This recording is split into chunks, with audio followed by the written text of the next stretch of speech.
She is a film actor and is bringing one of the modern literature's most loved characters from The Fault in Our Stars to celluloid. The official Hindi adaptation of The Fault in Our Stars, Dil Bechara, is being produced by Disney Fox India, featuring this guest opposite Sushant Singh Rajput. She has been a child actor with a journey beginning from Rockstar and is also known for her small yet very much loved part in Hindi medium and Fukre Returns, and is one of the India's most loved and popular teenage advertisement faces. She also happens to have had a long tryst that started with working in the field of educational upliftment of children in India, being project head of Delhi University's National Social Service Scheme, and now she is a thought partner and media advocate with organizations like Teach for India, UNICEF India, Seva, to name a few.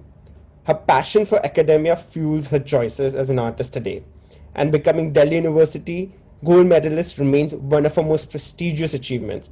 She has also graced the prestigious TEDx stages at an extremely young age and is an UN SDG advocate.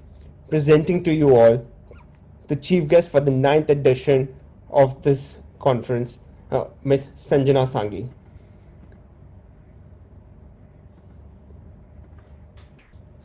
Sanjana, just unmute yourself. How's Yes. Yes, we can Hi. hear you loud and clear. Can you hear me? Yes, yes, Okay, awesome. yes. Hi, everyone. Thank you for that introduction. Thank you, Sanjana. At the very outset, what we'll do is first I'll ask you a couple of questions and then you can answer, and then we'll entertain a few questions from the audience. Sounds great. Yeah, Okay. let's do that. So, at the very outset, what can the young people during this time of pandemic do besides, of course, watching your films and attending the digital conferences on weekends? What do you think that young people can do while staying at home? Honestly, first of all, hi everyone. Good afternoon. I wish that we were doing this physically in a beautiful large auditorium, but COVID has put us all in this odd situation, and it's tough for all of us.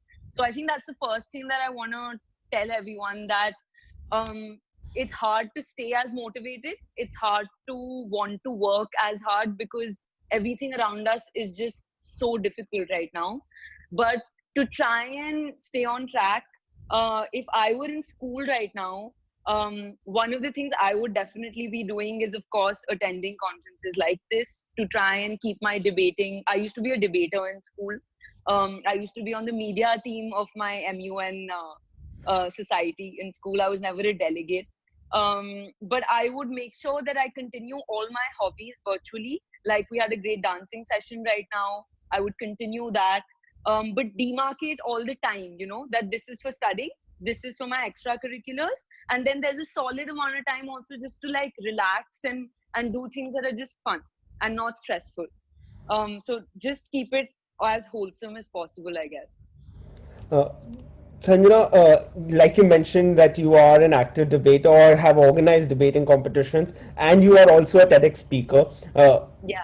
What do you think is the role of extracurricular activities in today's time? And more importantly, how are MUNs shaping people or kids' personality or preparing the leaders of tomorrow today? What do you think is the importance of extracurriculars? Honestly, I think extracurriculars are everything. I happen to be in a school where we used to be out of class a lot more than we used to be in class, in various clubs and doing all sorts of things. Why it's important is because, like, say, I'm 23 right now, right? And you mentioned that these are a couple of the things that I do. I'm only able to do them because I had some kind of exposure to them when I was that young, when I was 13 and 14 and 15. But it used to be very scary back then. I used to feel so nervous before going on for a debate. And that pressure of representing my school at national competitions, I used to literally have elephants fighting in my stomach. That's how nervous I used to be. But I just want to say that fear is a very important part of growing up and facing those fears, not giving up on them. Sometimes we get really scared to do something, but if we're good at it, we should know that and still face it. if we feel that we aren't naturally predisposed to something, say singing for me, for example, I'm a terrible singer. I'm really bad. But I'm a good dancer and I've trained as a dancer all my life. So I have a sense of rhythm, but that doesn't make me a good singer. So me trying and facing fears with singing is useless because I know for myself that I can't become good at it. So choose the stuff that you think you can be good at. Even if you're scared about it, face those fears and try everything. Because trust me, when you grow up and you start facing the real world, all of it comes into such good use. I can't emphasize. And becoming president or becoming the head of every society is not the important part. Participating is the important part, according to me, I think. That's wonderful, Sanjana. I completely concur that participating is very important and overcoming your fears is equally important. But Yeah. this one thing that we've gotten is that you're going to sing for us at the end because Oh, overcoming. shit. Listen, I want all of these children to watch my film. I don't want to make them run away. I will show you a talent that I have, but singing is not But one of them. you only mentioned that we should overcome, but it's okay. We'll come to that towards the end of this. Not the ones you're not good at. No. Okay, okay. Let's come to the next question. You Yeah. see, at I.I.M.U.N. as an organization, we have changed MUNs from Model United Nations to Movement United Nations, where what we've done essentially is we've adopted these actionable goals after spreading the idea in 160 cities in 22 countries. So one of the goals is about the environment. So, Right. apart, of course, from the environment, what do you think is the biggest upside or the positive to this pandemic, and how important do you think it is for us to conserve the nature? I mean, I think while we humans are caged up, the nature and world outside is blossoming, and it's sad that it took a pandemic for us to realize that. I haven't felt this healthy in a very long time. I have allergy issues which disappeared because the air suddenly cleaned up. So on the environmental front, I feel like there's a lot we have to do. That we need to learn, and I hope that this pandemic teaches us that, because it'll be really sad to see when everything gets back to whatever normal will be after this, that we go back to being in polluted cars, overusing clothes, engaging in capitalism. I just hope that we move for the sustainable future. But the other big thing that I think has come out of the pandemic, and I can talk for myself, but I think everyone will resonate, is that I've been able to get in touch with myself to a degree that I was never able to, at least not since I got out of school. Because you're so caught up in trying to just deal with the pace of your everyday that what do you want to do? What are your aspirations? What do you feel like when you're by yourself? What makes you feel proud of yourself? Answers to all of these questions, at least for me, have only come when I've been by myself for now 10 weeks and been asking myself these questions proactively. So a lot of self growth has definitely come out of the pandemic. Okay, that's great. Now, before I ask my last question, all of you delegates can put your questions in the chat so that I can recognize after this question. So, as you all know, we all are young people. All the participants are here between the age group of 12 to 20. And there's a lot of competition in today's time. And you already mentioned that participating is important. So, what do you think? Is winning or being competitive more important, or participating is more? I know the former is something that you will lean on, but don't. What are your thoughts on this? Look, I can't deny that. I mean, winning, like, we obviously used to feel much happier when we came back to school with that beautiful golden trophy after, say, winning a debate. Or I'd feel far more satisfied when I topped an exam instead of not doing well in it. Nobody doesn't want to do well. So I'm all for winning, and I'm all for wanting to come first. But the thing with that is that there's a healthy way of doing that, and then there's a very unhealthy way that sometimes people lean on, which I've seen and I've done myself. In the middle, when I was around 16 or 17, Rockstar had just released. Suddenly, everybody around me, wherever I went, people knew my name, and and it just happened overnight. But in my head, I was still that nerdy girl who loved going to school, who loved dancing and doing debates. But suddenly, everyone's sort of the way they looked at me changed. And that's when I started realizing, I didn't realize it then, I realize it now looking back, that for me to just keep my head down and keep doing and keep working is very, very important. Because if I give in to the fact that, wow, people now think that I'm better because I may have come in a blockbuster like Rockstar, or now they have respect for me because I'm president of my debating society, my self-worth is very shaky then. Then I'm dependent on what you think of me. I wanted to take myself to a place where I'm comfortable with myself. And for me, that only comes when I work very, very hard and enjoy the process and not the final result. Like Dil Bechara was supposed to release in theaters worldwide in theaters on May 8th. But I'm sitting here at home with the film not having released. If I did that film only to see myself on the big screen, I should have been crying right now, technically. But it wasn't for that end result. I've got what I wanted to get from it as an actor, as an artist, and I'm sure the world will see it soon, you know? So that's what I feel about being competitive. Keep it healthy, don't let it become a hindrance. That's great. Keeping the competition healthy and while moving ahead, it's very important. You mentioned about your film, which was going to be released. So there's a question by Anushka Verma, a delegate. She's asking, do you feel that the lockdown is not beneficial for the acting fraternity, considering you also had a film coming up with Mr. Sushant Singh Rajput?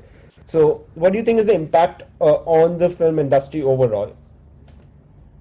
Huge impact. Who was the question from? Anushka Verma. Hi, Anushka. I think the impact is very, very severe. For the first time in entertainment history, box offices all over the world are at zero. Literally. There is no film playing anywhere in the world right now. There is no film being shot anywhere in the world right now. So it's a very tough time for the business at large. There are technicians who depend on it for their everyday bread and butter. They don't know where they'll get their next meal from.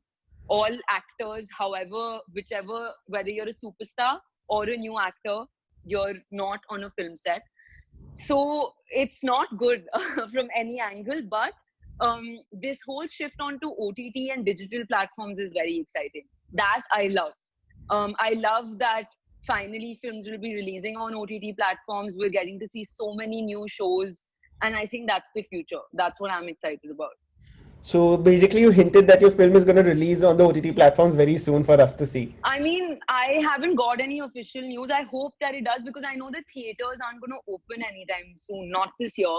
Even when they do open, we'll all be so scared to go to them, you know. So I think it'll be best for my film to release globally on a big OTT platform. That's what I feel.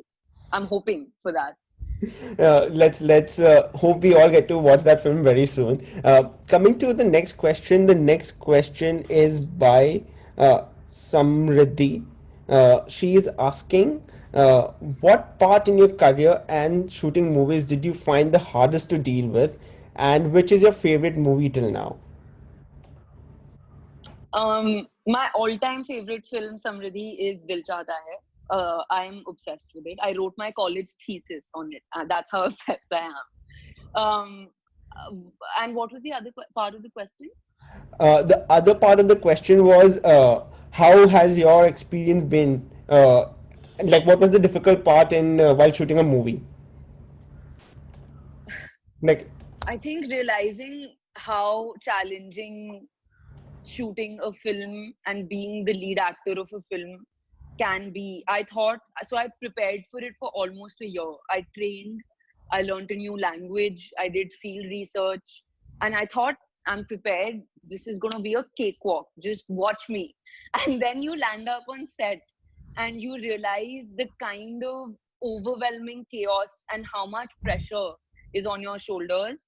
That just making sure that I don't get bogged down by all that pressure, and every day I'm able to hit the nail on its head and perform at the level that I was required to. That was my biggest challenge, forgetting about my life completely, my personal life, my social life, and just dedicating myself and surrendering to the film, to that character, was the most challenging part. Okay, perfect. So there is, we'll take two last questions. So this question is by Amelia Bones, a delegate in Harry Potter. She's asking, how did you realize that acting was the right line for you or the right career for you to choose? And if not acting, which other career would you have chosen and why? Um, o- so the thing is that I didn't decide that acting was right for me. When Rockstar happened, and I was just 13 that time. I used to be a dancer. I used to always be performing in the school functions, etc. And the casting director of Rockstar had come to our school and many other schools in North India looking for this particular girl for Mandy's character. And my theater instructor thought that I should audition, and I did, and I got the part. So it happened to me that time. And being on Rockstar's set and just being in that magical world of making films and seeing it so up close and personal, working with actors like Ranbir, showed me that I love it and I'm decently good at it. And if this comes to me naturally, I want to work hard and become really good at it. But so that's what I do professionally. But I continue to my relationship with academics and social work continues. So all of it is a part of my life. Acting is one big part of it, but there are many other parts as well. Okay, that's great. I had one question. So you have spoken at a lot of stages and you've addressed large audiences. All these delegates here are going to speak in their councils and they are going to try to negotiate and form a deal. So what tips Yeah. would you like to give to everybody who's participating in the conference in terms of overcoming the fear of public speaking or the glossophobia? So can I be honest? I don't know if I should be saying this, but I in school, spontaneous debating used to really like freak me out. At that age, I don't think my current affairs were strong enough and my analytical skills to like mix that and make for a concrete argument. So I was very good at the Oxford style of debating, which is the traditional style where you prepare from before and you have a speech. I wasn't that good at extempore. It's only now, after graduating from college, working across so many, I work with the BBC, I work with ad agencies, that I became confident enough to take a stage on with thousands in the audience and speak. So I would say that, like, for extempore stuff, you have to just get your general knowledge and current affairs really, really strong, read a lot, and do a lot of mock speaking sessions at home, or get on a conference call with your friends. Make yourselves delegates, do it amongst each other, get your dad to do it with you. That's what I would be doing, I think, if I were a delegate in school right now. That's perfect, people. All of you, just I hope you all have made note. It's not me saying that read newspapers and get your current affairs game up. It's Sanjana saying that you should get your current affairs game up. Okay. Now, just last question before you actually sing for us today. Sure. So the last question is, what is the one thing that you would like to leave young people, or that one last message that you'd like to leave everybody with? One message. That's intense. Um, I'd leave them with what I lead by every day. I have it written on my bedroom wall. That, and the Bhagavad Gita says it also, which is that it's about the process, it's about the means, it's not about the end, it's not about the fruit. So don't do things to get things. Do them because doing them gives you satisfaction and happiness, and then you'll get things automatically. That's perfect. The destination is not as important as the path is. Completely concur with you on that. So Sanjana, now I'll just give the stage to you to actually sing for us, like you promised. Now I'll just cut this call if you do that. How about the whole I.I.M.U.N team sings for me instead? A thank you We note will instead of nothing me to singing. do. There's no way I'm singing. Don't do this to me. Okay, so you promised if not singing, you'll do something else. So No. but Okay, I promise you guys that once the trailer of the film, whenever it releases, you can get a poll on what their favorite scene is, and I'll react that and send a video for you to put up on your Instagram. Okay, that I'll do. Okay, then just I Done? think we can do this one short thing. You can just say one dialogue, any favorite dialogue of yours, uh, enact and Any favorite dialogue ever? yeah, just enact any favorite dialogue of yours. No, I'm no. Right now, ये acting के पैसे लगते हैं. Also, the other lesson is that charge your money's worth whenever you do something in life. Okay, to everyone who's watching. Okay, No, okay. that'll be it. Thank you so much, Sanjana. Just on that note, thank you very much for joining us today and being a part of this. And remember that we all are young people here, and it's all of us together trying to make the world a better place for all of us to live For in. sure, for sure. Um, Lots of power to everyone, and stay strong. These times are tough, but I hope that you grow and be awesome. Thank you so much, Sanjana. Thank you for joining us Thank today. you. Bye. Take care.